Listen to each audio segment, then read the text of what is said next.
Welcome to Outside Views, and today we continue our series Briturn, the Obstacles, and this is Chapter 8, Competition Policy.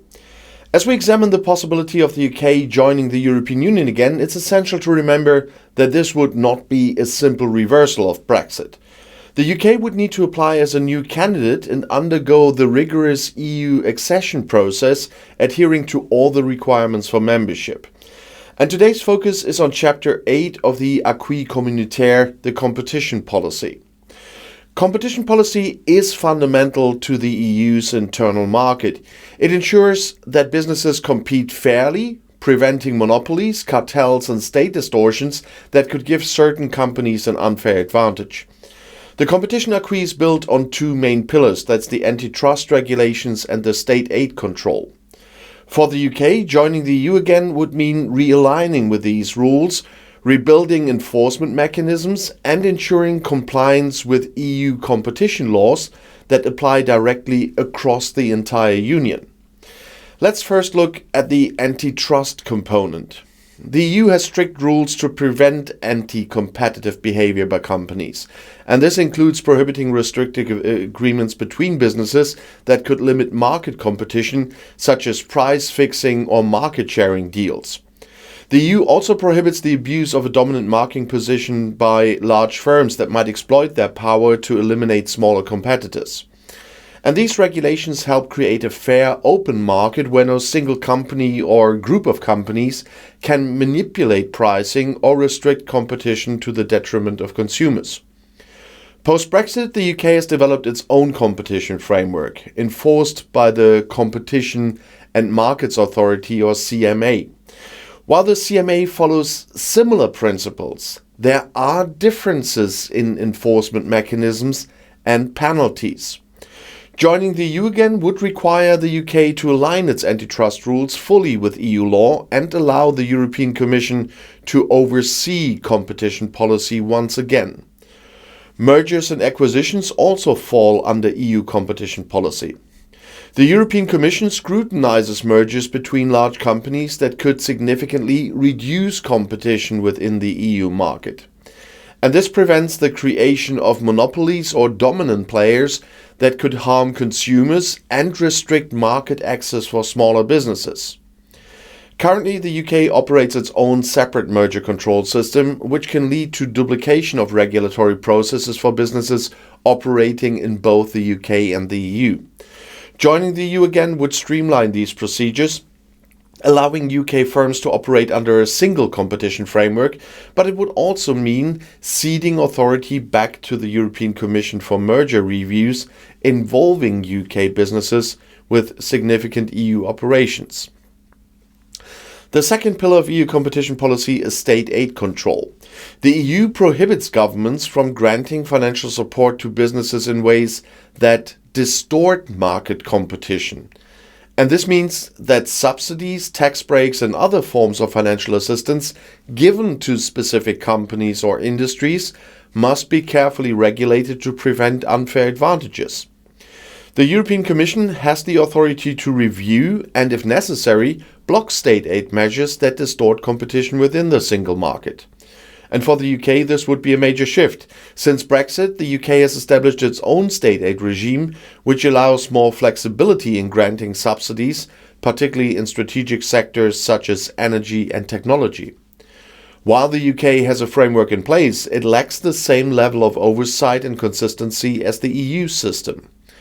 Joining the EU again would require the UK to conform to EU state aid rules, meaning that any financial support offered by the UK government to businesses would be subject to approval by the European Commission.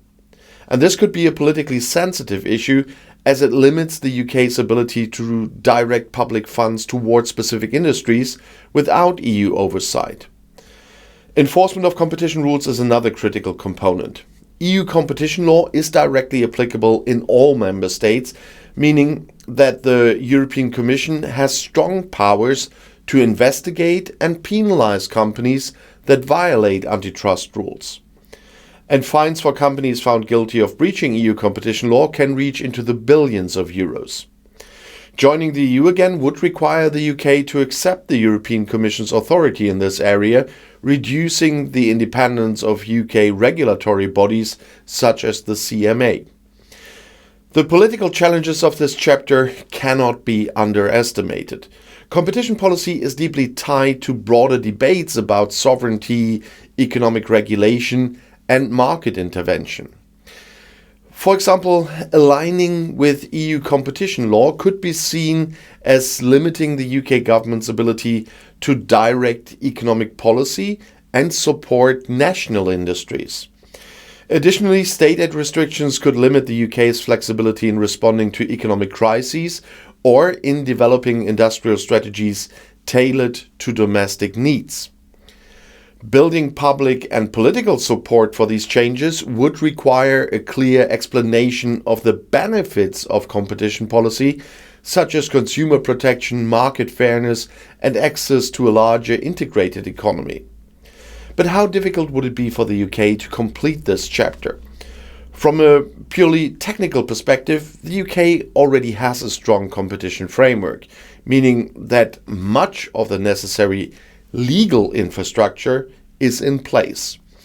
The main challenge would be the regulatory alignment and the transfer of enforcement authority back to the European Commission.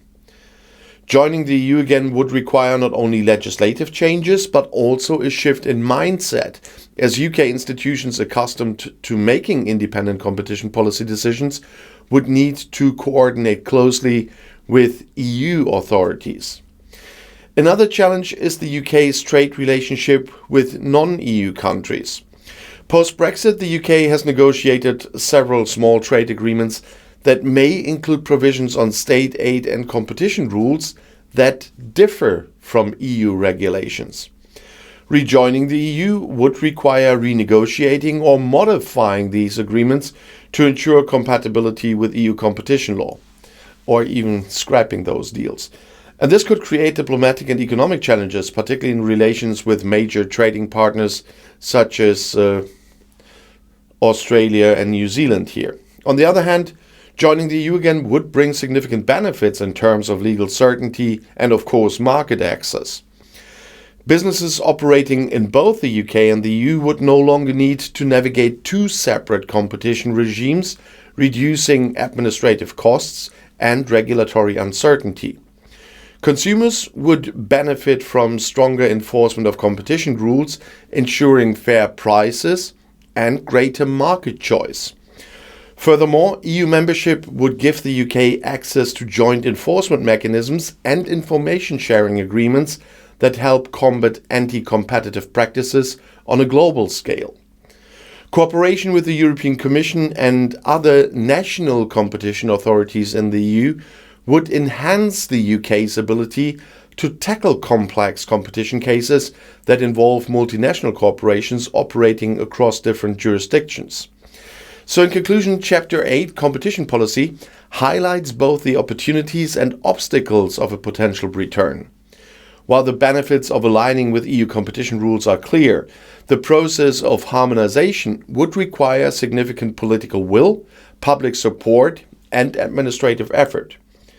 For the UK, this chapter is not just about aligning laws, it's about rebuilding trust, ensuring market fairness, and demonstrating a commitment to the principles of the European single market. So thank you for joining me on this 8th step in our exploration of the obstacles to Briturn. And if you found this analysis insightful, please like the video, share it, and subscribe to Outside Views for more in-depth discussions on the politics in our post-Brexit world. And let's continue the conversation in the comments.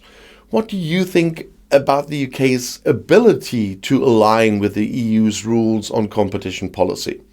I really look forward to your thoughts, and as always, stay informed and see you in the next video, one of those you see right here in the end screen.